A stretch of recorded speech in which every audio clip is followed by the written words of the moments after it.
So that's the whole trucking deal, as I see it. Love to hear everybody's comments to see where they're at with it. I'll take this moment here to say I hope, please, please, please subscribe to the channel. Like the video, brand new platform. So liking is extremely important. And subscribing is extremely important. And commenting. If you can comment and just say something, so I can know your points of view on these topics, I can better curate and cultivate, some of these things that we'll speak on pertaining to Memphis, and then also know your points of view to see if they align with where I'm at, or if I'm just totally off base. You can tell me. I promise. I want to know. All right, so jumping in over, and we're not going to do a whole bunch of this. These news, we'll break it up a little bit, and obviously we'll go further.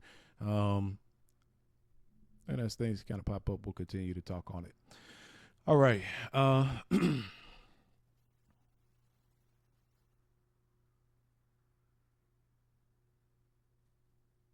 so we read about the family in mourning, and that's a real sad story. Obviously, we don't want that for anybody.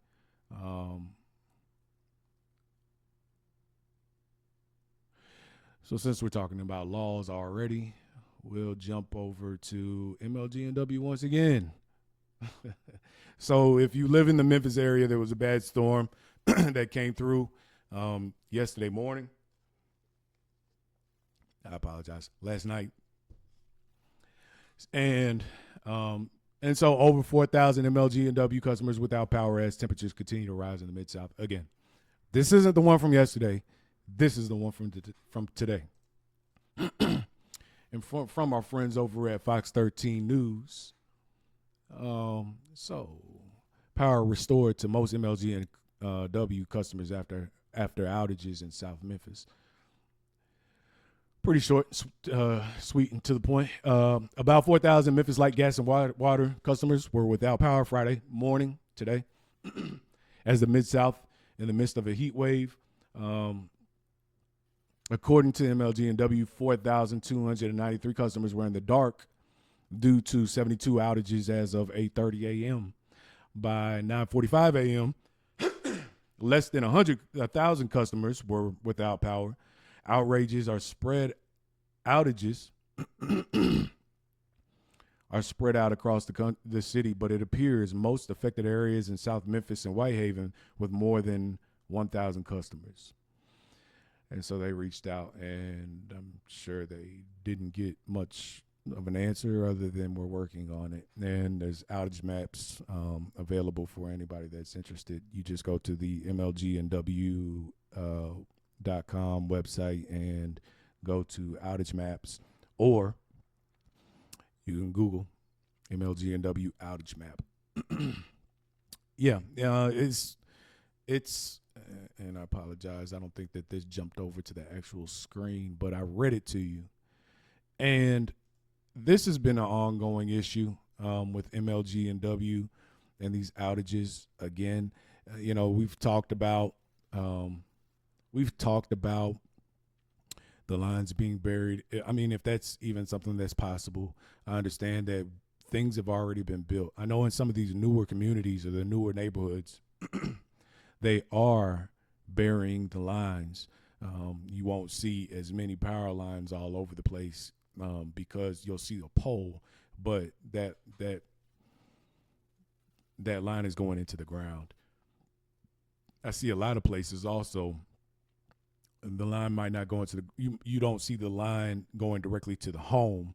You'll see it fed down into a conduit, which is basically a tube, and it goes down into the ground, and I'm sure connected to the house underground, which is helpful also because the least amount of places where a hung line can be cut, the better.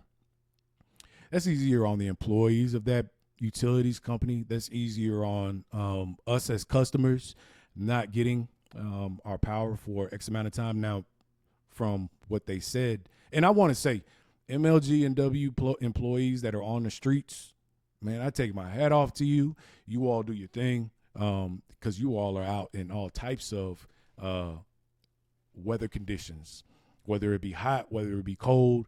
You all are definitely showing up and showing out. The issue is when it's the planning, it's the leadership side, because big decisions need to be made that cost a lot of money. I know they had a MLG&W requested a increase with Memphis City, and I believe that it was passed. But with the ridiculous amounts of money that we're paying on a monthly basis, and you never know what your bill is going to come out to be, it's just mind-blowing. It's like that little emoji that with the head exploding. It's mind-blowing that they come back to the table and ask for more. I can understand if that was happening, and they also had a plan to dig, and it's vocalized. We understand it. This is what's about to happen. We need more money in order to do it. X% increase is required to get this completed. But I don't know if that's been said. I don't know if that's the plan for whatever increase, or the increase is because I know they said I believe that I heard something along the lines of the infrastructure is old and it needs to be updated. Okay, good to go. I can understand that part too. But how do we keep our power on during inclement weather? That's the question. Again, solar to me, I think, is the way to go. But, soon enough, we'll find out more as we continue on, because every time there's a storm here in the city, you have thousands of people that do not have power. I think that's just that's a black mark overall. It's room to get better. It's room to improve. That's what it is. It's room to improve. Not a black mark. It's room to improve. That's what we'll start saying. Always talking about now. It's room to improve. Moving on. So I hope everybody's 4th of July was a good one.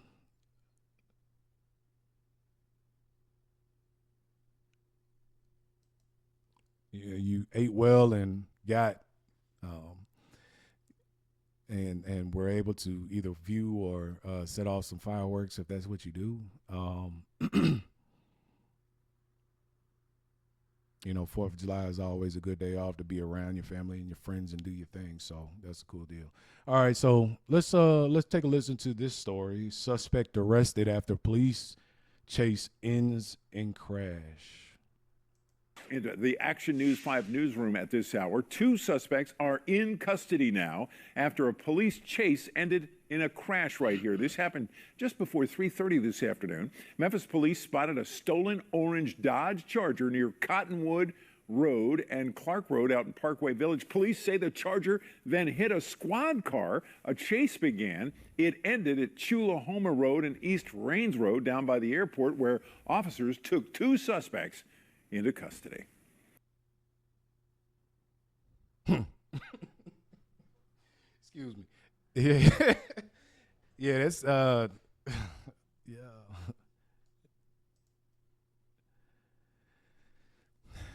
Come on, man, we gotta do better. We gotta do better.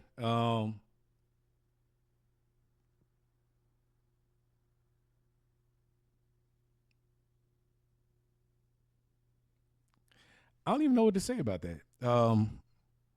All these car thefts, and it's always the same type. I don't know if it's the same types of cars, but I mean, generally, from what you see, it seems like it is.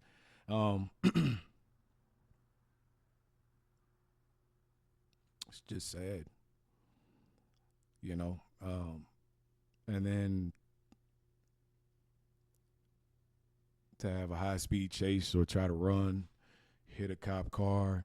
I don't know what the ages are of the people that stole that vehicle, but you've put a stop to whatever future you have going on, and now you have to deal with the criminal justice system for an extended period of time, and it's going to follow you for years.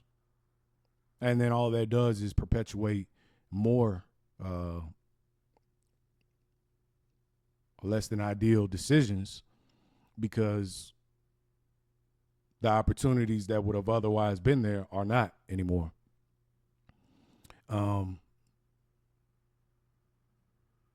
We got to think about when we initially do something from the very beginning. And then, I mean, it boils down to also your environment, the things that we talk about, the people that we're around. If people are around, if we're into all boosting or stealing cars or something like that, then that's what I'm going to do also, because that's my influence. Not necessarily that it's okay, but that's what we do. So it really starts at the basement floor, and getting our kids into they just need to be involved in something, you know what I mean, and make it feel like, and it needs to feel like it's like they're stepping forward, like they're actually doing something impactful. Those ideas, I'm not 100% sure what that is at this moment in time, but that's just something to think about and chew on for everybody that's out there, because and then also how to connect, because obviously any individual neighborhoods, you have people that are influential in those individual neighborhoods, so you have to have buy-in on a lot of different levels. And because it just seems like it's senseless, it's a waste, and it follows you. I remember, so I've had a DUI before. I had a DUI way back in 2004, and probably for at least 15 years that thing followed me. I was still in the Marine Corps at the time. Everybody was getting them, you know, but for job applications and whatnot, I still was having to check. Yeah, I've been convicted of a XYZ, even though I met all conditions and done. I mean, it made it more difficult. That was just a negative tick mark against me. And me even saying it here might be a negative, it might be received negatively just saying it right here on the stream. Now, I don't drink at all anymore. So, you know, I turned a corner that previously, you know, I couldn't, but it was a lesson learned. But the thing is, you know, and that was just that piece. That was me getting pulled over for doing something out of pocket. Stealing a car, high-speed chase, hitting a squad car, you know. There's a lot of different charges that are involved in that type of scenario and situation. So, I mean, look, that situation happened, man, pray for the kids, because I know boys are going to be boys, kids are going to be kids, period. It could be male or female. And we tend to do dumb things. Again, it goes back to what you're around, your environment, and all the rest of that stuff. And I'm not putting it on anybody that might be around. It might have been a decision that they just made, like, hey, man, let's go. But there was a miss somewhere, and you know, it takes a village. It takes a village to raise whoever's around you. So, you know, man, we man, send prayers out and want the best for everybody around us and everybody in our community. Hopefully, we'll have a net put in place where we can connect with the youngsters, connect with the people. So maybe we can kind of draw down on a few of these things, because it's out of control.